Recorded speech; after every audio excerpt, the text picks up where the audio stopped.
भाग्दिन मम्मीले गाली गर्छ त्यसो नभएमा म जाउँदिन म जान्न मम्मी गाली गर्नुहुन्छ घरमा पछि जे हुन्छ सही हुन्छ मैले बिहे गरिसकेपछि त कसैले केही गर्दैन हुन्छ त्यसमा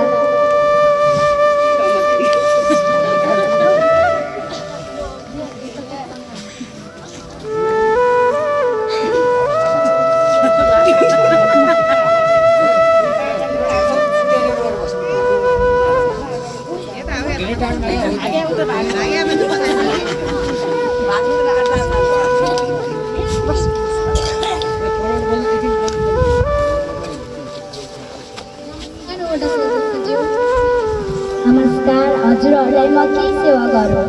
कहाँ आउनुभयो हरियाली टोलमा बस्ने वर्ष 15 को केटाले मेरी छोरी फुलमायालाई 14 वर्षको लगेर गएको 3-4 दिन भइसक्यो हुन्छ हजुरहरूले निवेदन पेश गर्नुभयो म यो निवेदन मुखिलाका बराबर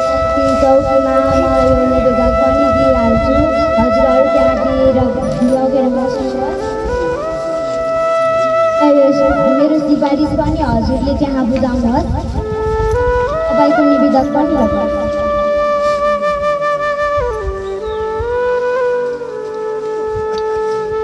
नमस्कार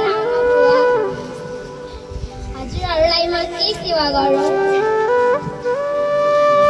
मेरो निवेदन र ओडाको सिफारिस हजुर आफै पढ्नुहोस् न है हुन्छ म यो ओसे साहबलाई दिन्छु हजुरहरू एकदिन शीतल खाएर बस्नुहोस् है हुन्छ छिटो गर्नुहोस् है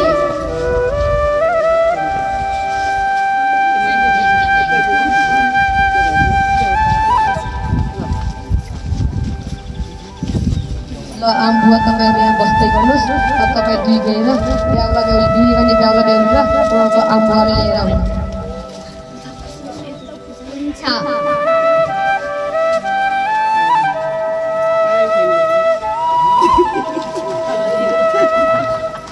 नमस्कार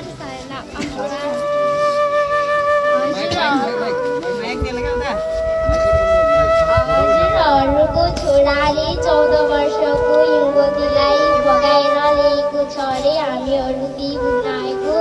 हाम्रो हाकिम साहबले लिएर आउनु भएको छ हजुरहरू जान सक्नुहुन्छ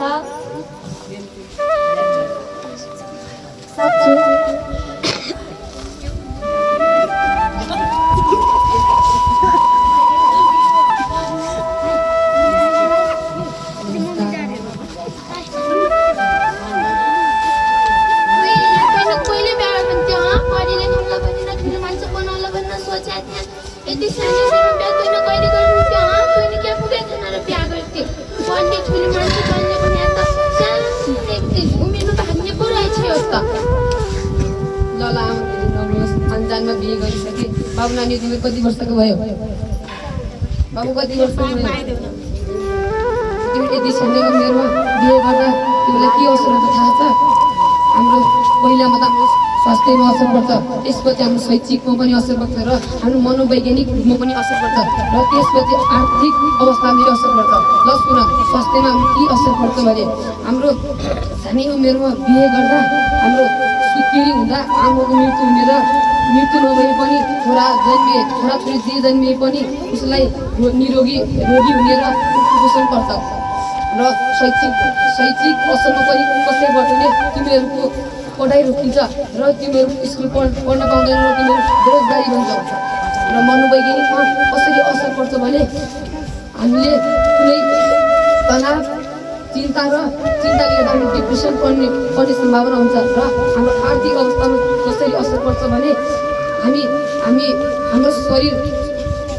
परिपक्व भएको हुँदैन हामी कमाउन सक्दैनौँ र त्यसैले हाम्रो आर्थिक अवस्था कमजोर हुन्छ र हामीले अब यस्तो विवाह गर्नु हुँदैन यो विवाह तिमीहरूलाई कानुन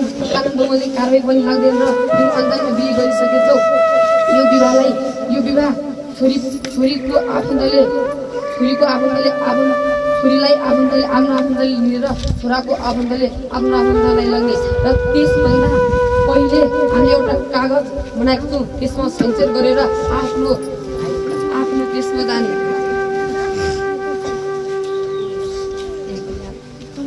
ल अब यहाँ आएर सञ्चय गरिदिनु होला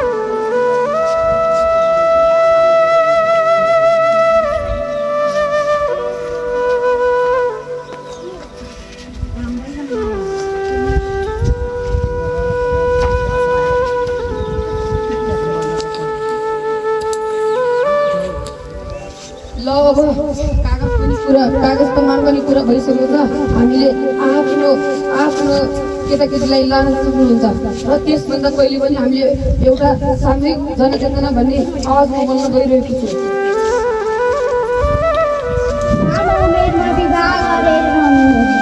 बालबालिकाको सम्पूर्ण विकासमा बाधा हुन्छ यस्तो विवाहले न त उनीहरूको भविष्यमा सुरक्षित हुँदैन न त राष्ट्रको सामाजिक आर्थिक प्रगति सम्भव हुन्छ तसर्थ बालबालिकाको अन्त्य गर्न समाज परिवार विद्यालय र राज्य मिलेर पहल गर्न आवश्यक छ धन्यवाद